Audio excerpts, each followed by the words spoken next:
Ito may Gatling gun pa dito, oh. Nice, oh. May mga bala-bala pa, oh. Ito, oh, naging 3 na sila. Nagkulang lang ng fairings to. Yun. Yan ang problema sa street bike. Yun naman ang kapalit sa pagpunta natin. O, ba't ka galit? Ang pangalan niya is Spyro 175. Wow! Kapag tinignan mo ng side, talagang Aerox na Aerox siya. Siguro mas mura to sa Aerox, pero 175cc siya.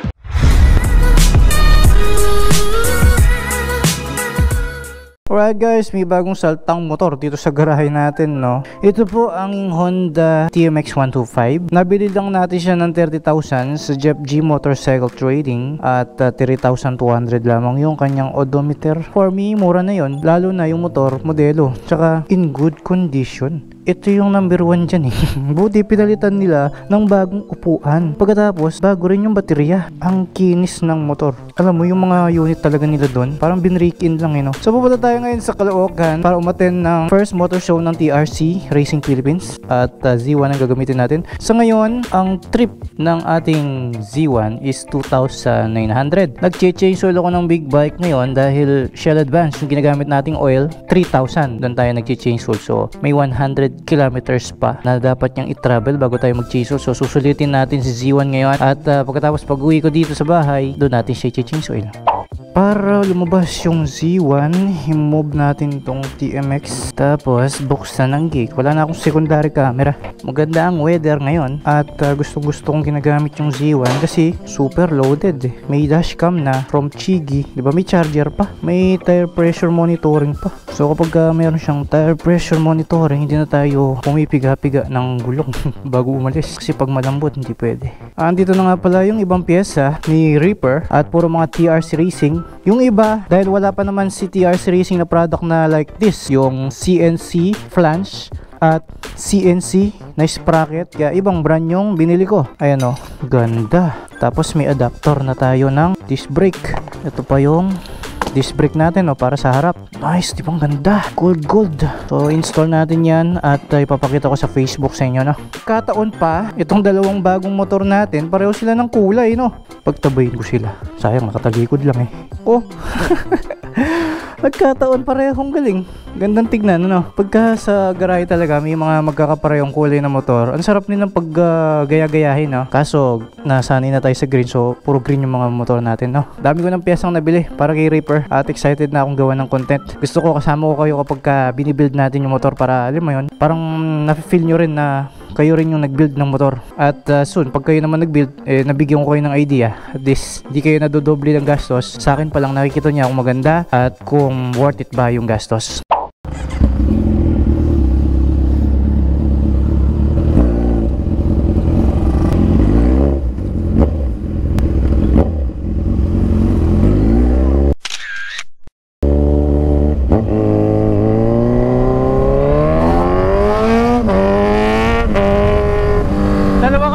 Lakad ko ngayon, itong motor show ng TRC Racing Philippines. At pagkatapos nun, maya lamang babalik ako ng Pampanga.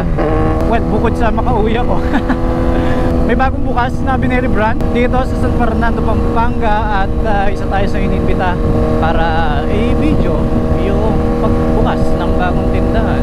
Masaya lang kasi isa tayo sa naaalala nila kapag kami special na okasyon yan.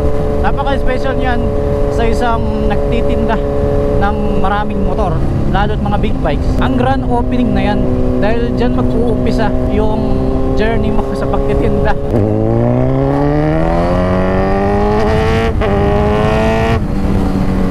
Galing mo bukod dito, hindi ko lang tinakpan.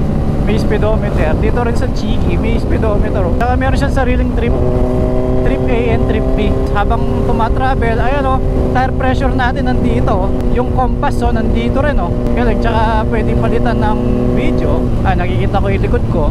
Galing, okay itong Chigi talaga Tignan nyo guys kung gaano ka-loaded ang aking manubela. So ngayon tinanggal ko na yung tank bag natin, no? Naka belt bag ko ngayon. So gusto ko kasi malinis yung cockpit natin para mas nag-enjoy yung mga tao pagka nanonood dito sa vlog natin. Then ang maganda pa dito sa Jiggy naman, automatic siya nagko-connect sa phone. Hindi ko na kailangang galawin yung cellphone natin.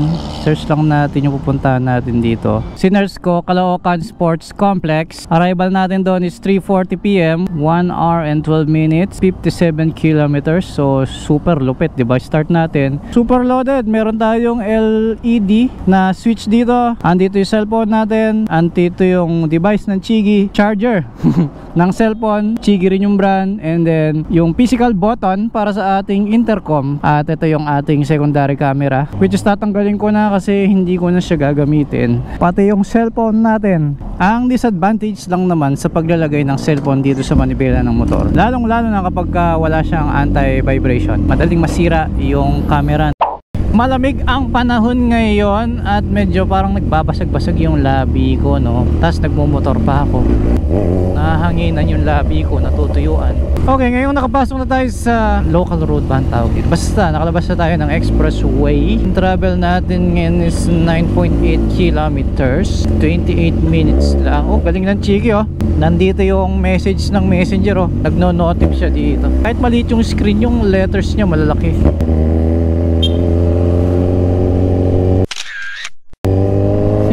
Sayang nga, hindi ko mailapag yung sniper ngayon kasi wala eh, kailangan pang buuin eh. Saka yung pinaka last nun, pintura pa. Yung pintura, di ba, 1 week din yan. And then yung mga bolts pa, papa-handlate natin yung mga tornilyo niya. Saka ang gusto ko sa handlate, pati spacer tsaka bracket. Kaya pagka pinabuild mo sa kanila, talagang pulido. Parang dumaan na ako dati dito nung pauwi ako, tas ginabi ako, no? Pamilyar yung lugar eh. Sipin mo galing ako Maynila, tas dadaan ako dito, ano siya eh, parang subdivision eh. Tapos lalabas ako sa expressway na doon sa sniper natin. Pwede rin naman isalis sa show yun, pero ang pinaka target ko doon, magmukha siyang Malaysian pero pwede siyang ipang ride, unlike doon sa Raider natin. Unang-una sa lahat, yung Raider natin lowered, ang hirap niyang ibiyahe, di ba? Pangalawa, yung chassis nun is iba na, violation yun. Alam ng mga tao walang chassis number eh. Kaya search natin yung lugar. Nakita nyo, nagko-caution siya. Big sabihin merong ano yan, a blind spot monitoring. Galing, ano? May something sa likod ko. Kaso may problema na di-disconnect yung CarPlay ko sa cellphone. Hindi ko alam bakit. I-start ulit tayo ng Google Map. Ayun, lumagpas tayo.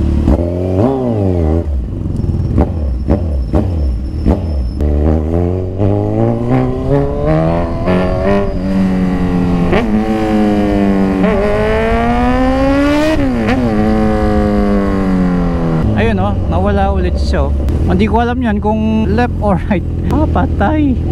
Eto na, eto sa kaliwa ko yung sports complex. Wala, pinapakaliwa ko eh, simbahan to.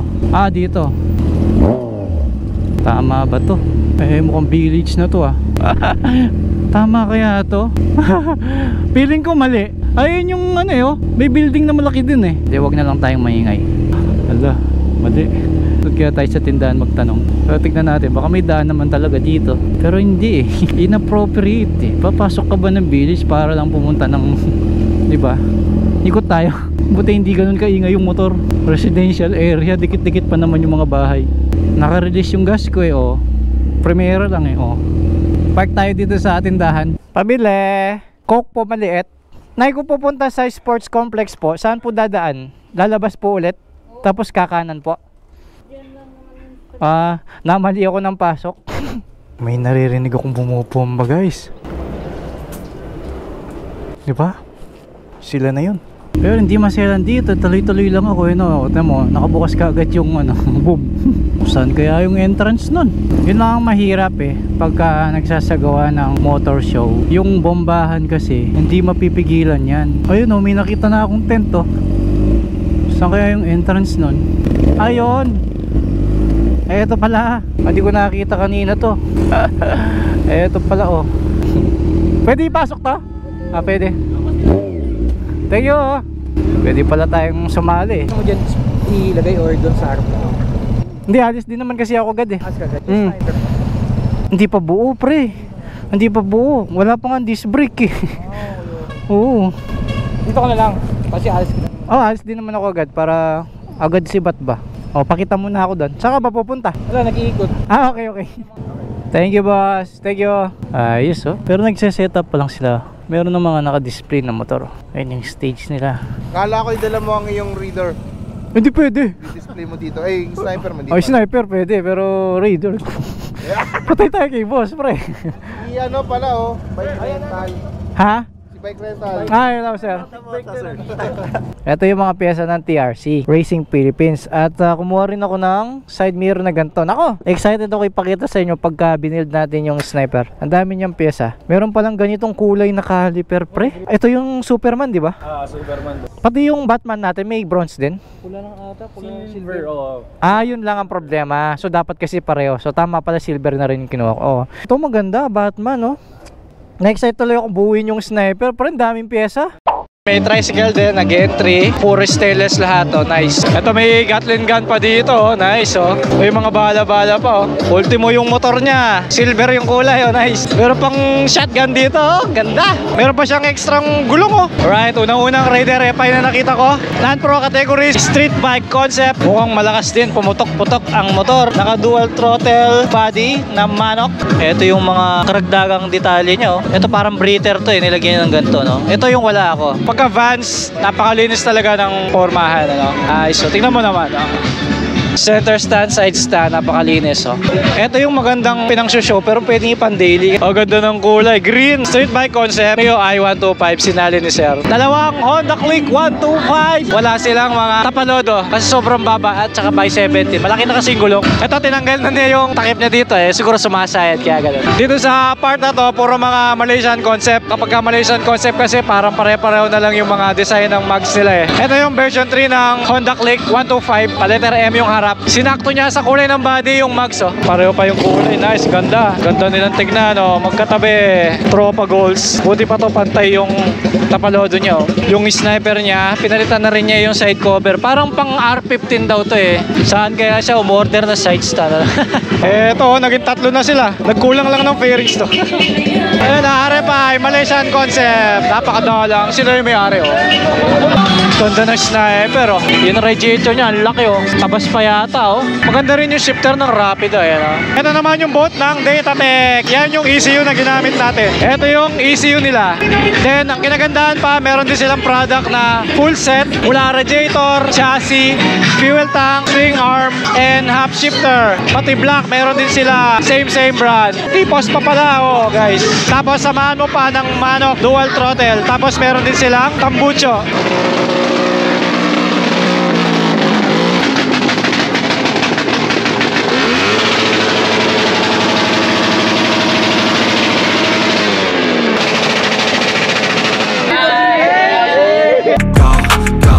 Yan, oh. Thank you. Thanks. Thank you, Idol.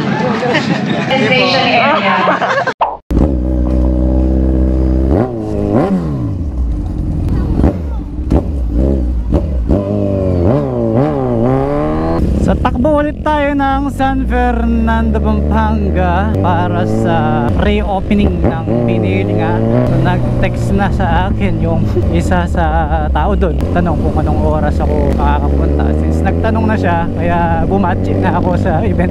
Ganyan katipid ang Z1. Tingnan mo, full bar pa. Pauwi na ako. Bagay, malapit lang naman tong Caloocan. Naku, sumayad. Naku. Yan na, yoy. Yan ang problema sa street bike.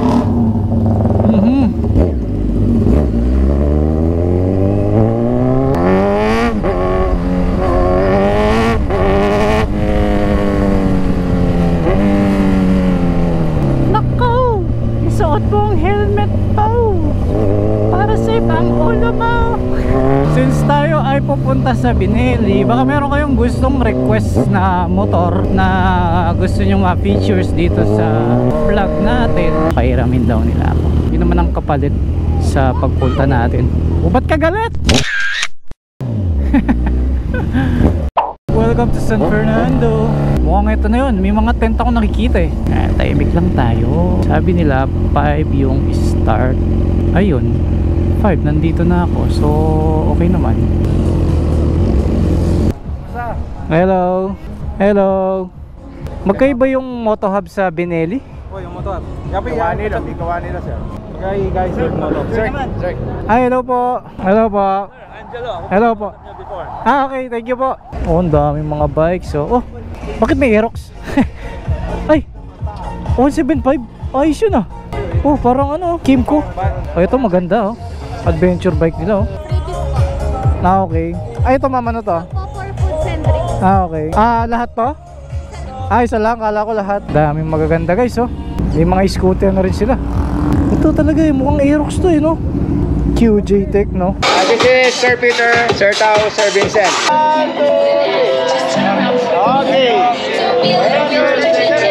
Andito tayo sa showroom ng Fecon guys. Ito yung mga available na bikes nila. Ito yung maganda oh. Ganda ng kulay niya, saka sports bike siya oh. TFT display na rin. Naka half shifter na rin siya oh. Single swing arm din oh. Ito naman yung sinasabi kong parang Aerox. Ito yung isang kulay na available. Kakulay ng Raptor ko. Ang pangalan niya is Pyro 175. Wow! Kapag tinignan mo ng side, talagang Aerox na Aerox siya. Yung taillight, yung grab niya dito, yung headlight, yung gulong malapad din. Di lang ako sure kung ABS to, but I think ABS naman sigurado to. Kasi gano'n naman yung mga bagong bikes ngayon. And meron siyang sensor dito oh. Tapos, yung caliper niya, dalawa yung hose. No? Ang galing. Headlight niya oh. Ang ganda ng projector lamps niya, 4. Oh, pati ito oh. Hawig talaga eh, no? Siguro mas mura to sa Aerox. Pero 175cc siya. Ito naman sa side, para siyang ADB.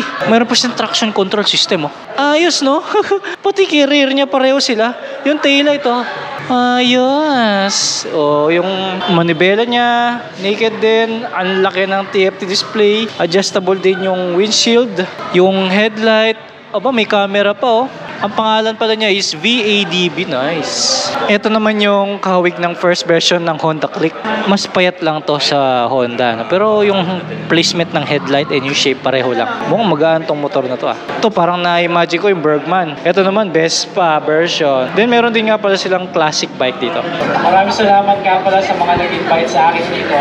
So yun lang po. Maraming salamat at enjoy the night. Guess what? Ang price for Thank you so much.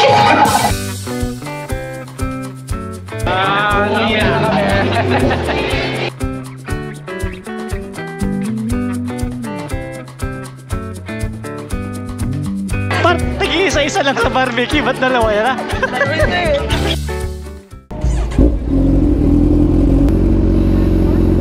Thank you!